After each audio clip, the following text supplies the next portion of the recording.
Hi! In front of me is TCL 30, and today I would like to show you how you can set up app lock on this device. Start by exiting settings.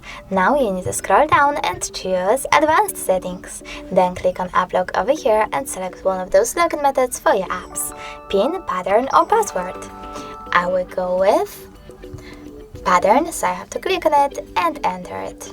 When you're ready, choose next at the bottom right corner, repeat your login method, and finally answer this security question. If you don't like it, you can pick one of those or create your own by choosing custom question and typing it over here. To save it, you need to click on confirm and remember to answer it correctly below. When you're ready, choose next and then select confirm at the bottom right corner. If you wish to add your face to unlock your apps, you can do that by choosing associate. I will go with cancel though and choose add apps. Now tap on apps that you wish to lock, in my case calendar and browser, and save it by choosing this check mark at the top right corner.